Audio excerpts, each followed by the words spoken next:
dan sejahtera, saling mendoakan di antara kita. Jawablah, Waalaikumsalam. Assalamualaikum warahmatullahi wabarakatuh.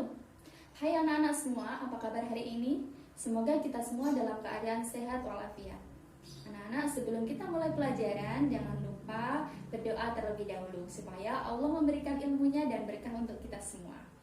Hari ini kita akan mempelajari materi tema 4, berbagai pekerjaan, subtema 3, pekerjaan orang tuaku pada pembelajaran 2. Tujuan pembelajaran kita hari ini adalah yang pertama, memahami makna simbol sila ketiga Pancasila dan mampu memberikan contoh sikap yang mencerminkan sila ketiga dalam kehidupan sehari-hari. Yang kedua, menemukan rumus luas segitiga dan menyelesaikan masalah tentang luas segitiga dalam kehidupan sehari-hari. Nah, anak-anak coba perhatikan gambar. Gambar ini adalah gambar seorang nelayan. Nelayan merupakan salah satu pekerjaan di sekitar kita. Apa aja sih yang dilakukan oleh nelayan? Ya, nelayan pekerjaannya adalah mencari ikan. Dari ikan yang diperoleh itu tadi disalurkan ke pasar-pasar dan akhirnya dikonsumsi oleh masyarakat. Nah, nilai-nilai apa saja yang bisa kita contoh dari seorang nelayan? Ada banyak ya. Yang pertama, bisa kerja keras, berani, saling tolong-menolong, gotong royong, dan lain sebagainya. Nah, coba perhatikan bacaan berikut. Sikap gotong royong di kampung nelayan. Pak Eko tinggal di kampung nelayan dekat pantai.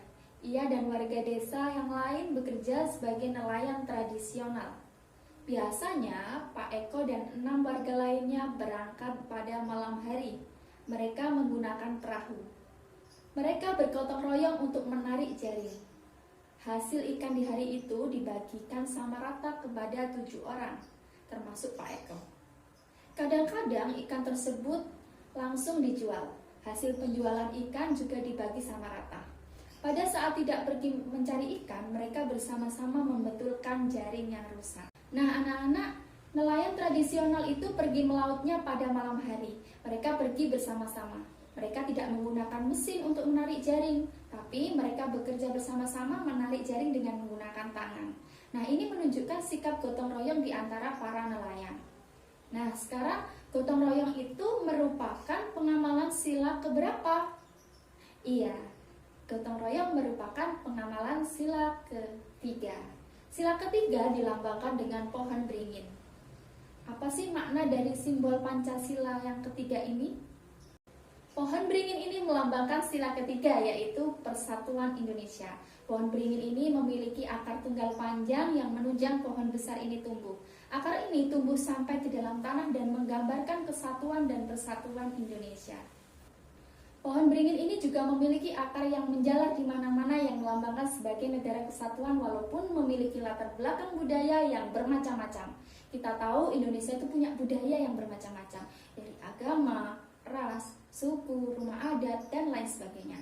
Pohon beringin ini juga melambangkan pohon besar dan rindang yang bisa digunakan oleh banyak orang sebagai tempat berteduh di bawahnya.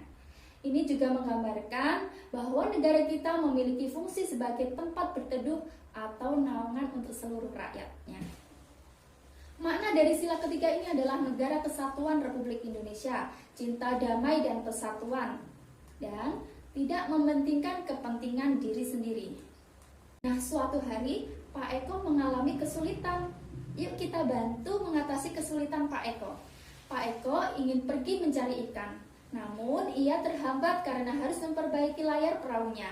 Ia membutuhkan 2 layar baru berbentuk segitiga siku-siku untuk perahunya.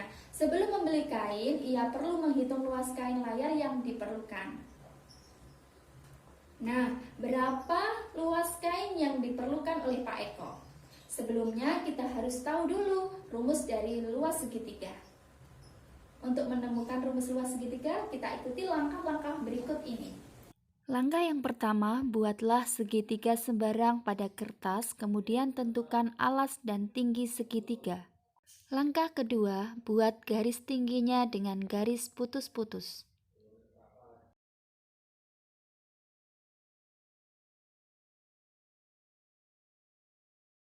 Yang ketiga, lipat segitiga tersebut sehingga puncaknya berhimpit dengan ujung garis tingginya pada alas.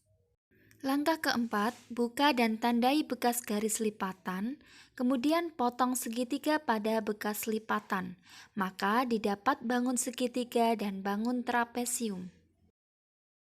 Langkah kelima, potong segitiga yang kecil pada garis tingginya, sehingga didapat 2 buah segitiga siku-siku. Langkah keenam, susun ketiga bangun yang diperoleh, sehingga terbentuk bangun persegi panjang. Panjang persegi panjang sama dengan alas segitiga semula, sehingga P sama dengan A. Lebar persegi panjang sama dengan setengah kali tinggi segitiga semula, sehingga L sama dengan setengah kali T. Jadi luas segitiga sama dengan luas persegi panjang, sama dengan P kali L. Sehingga kita masukkan sama dengan A kali setengah T. Kesimpulannya, luas segitiga adalah setengah kali alas kali tinggi. Oke, kita sudah dapatkan rumus luas segitiga.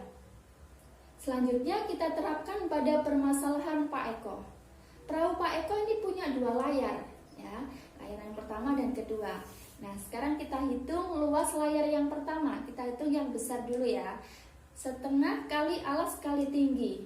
Nah, alasnya itu adalah 3, tingginya 4. Sehingga jika dimasukkan ke dalam rumus, setengah kali 3 kali 4. Jadi hasilnya 6 meter persegi. Sekarang kita hitung luas layar yang kedua. Alasnya 2 meter, tingginya 3 meter. Sehingga kita masukkan ke dalam rumus menjadi setengah kali 2 kali 3. Hasilnya adalah 3 meter persegi. Nah, total keseluruhan menjadi 6 ditambah 3 jadi 9 meter persegi. Jadi kain yang diperlukan Pak Eko adalah 9 meter persegi. Nah, seperti itu. Sekian pembelajaran hari ini. Wassalamualaikum warahmatullahi wabarakatuh. Selamat belajar.